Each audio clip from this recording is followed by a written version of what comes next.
My mom has an impeccable memory. She's an avid reader, a self-proclaimed lifelong learner. Ask her about the life cycle of a fiddlehead fern, the history of the Vermont legislature, or simply wait for her to pounce on you with some new tidbit she just read.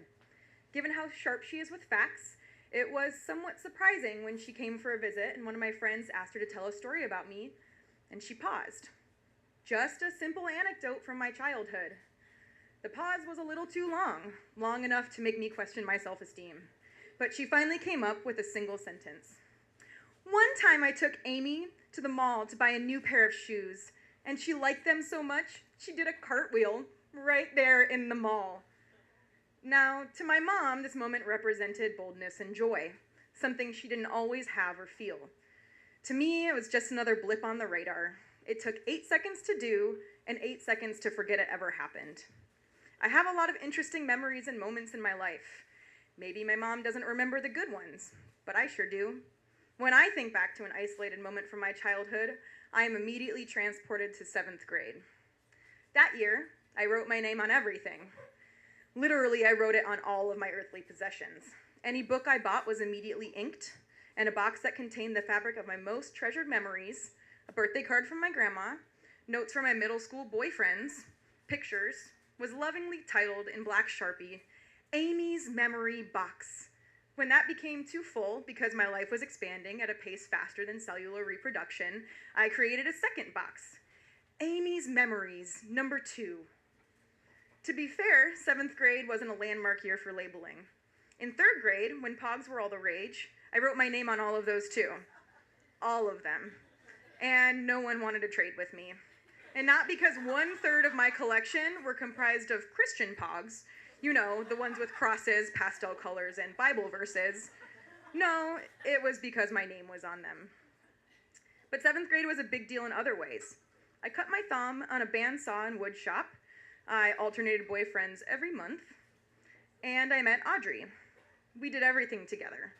We rode bikes until dark, climbed out on her roof and sang Spice Up Your Life, and even made a pact to smoke our first cigarette together at the age of 25. We were ridiculous and inseparable. My birthday party that year was especially exciting. It was my first co-ed party. We all hung out while my mom started setting up the toilet paper game.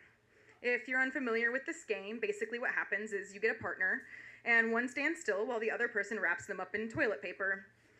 It's a time thing, so whoever finishes their roll first wins. My grandma claimed that she made up the idea in the 1960s during a particularly boring Bible study. I love this game. In fact, I need to remember to do this on my birthday this year because, honestly, it's hilarious. People end up looking like mummies before bursting out of the paper. You end up with this huge mess of toilet paper, and you can throw it around and play in it. I mean, it's really fun. Only now am I recognizing what a tremendous waste of material it is. I mean, my mom would just bag it up after we were done and throw it all away. But really, what is the alternative? Rolling it all back up again and storing it in the bathroom closet? But we were having a great time. I remember turning to Audrey and saying, I can't wait to open my presents. Now, in my memory, this line of dialogue came out with the innocence and sweetness of Shirley Temple playing Heidi in the 1937 classic, Heidi. But I've been wrong before, and maybe Audrey heard me say it, and it sounded like Hitler, Charles Manson, or World Hunger all rolled into one evil voice.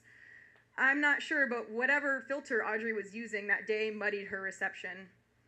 I was washing my hands in the bathroom when I heard a knock. I said, come in, and the door opened slowly. It was Audrey. As I turned off the faucet and moved to dry my hands, something really strange happened.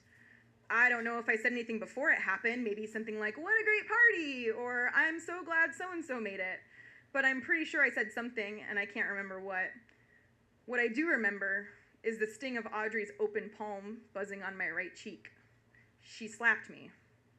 Audrey had slapped me in my bathroom on my birthday. I was shocked, not moved to anger, just really confused. What had I done or said to make her do this horrible thing? With squinted eyes and a tightly knitted forehead, she said accusingly, "You are so selfish, Amy." The words bounced off the once white linoleum tiles, only to hit me all over again. As the tears started welling, I implored her to tell me why she thought I was selfish.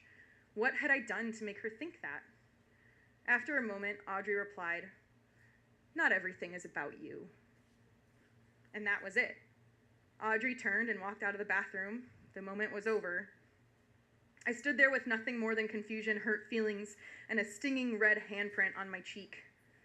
This was my birthday party. Wasn't it supposed to be about me? Didn't people come here just for me, let alone bring me some trinket they'd picked up along the way? Everything about this day was engineered to be about me. Where did I go wrong? And I don't know where I went wrong. Maybe I didn't. Maybe Audrey was jealous of the attention I was getting because she just didn't get enough of it at home. Maybe I am selfish. When I wiped away the tears and patted my cheeks back to normalcy, I emerged from the bathroom a different person. Smiling and laughing along with my friends now took effort. I enjoyed the rest of my birthday. There were genuine laughs and thoughtful presents exchanged. But what Audrey gave me changed me. She planted a seed in my mind that, on bad days, flourishes in a garden of self-doubt and guilt. Am I selfish? Every action analyzed. Am I selfish? Every thought brought under a microscope. Am I selfish? I have struggled with this my whole life, and Audrey's slap wasn't the catalyst for it. However, it turned on a switch that I, to this day, struggle to turn off. But, like most presents, it comes with a receipt. If you don't like the ugly sweater your aunt gave you, exchange it for something you do like. Maybe that's what I should do with this gift. Trade up. Go and get something I can really appreciate.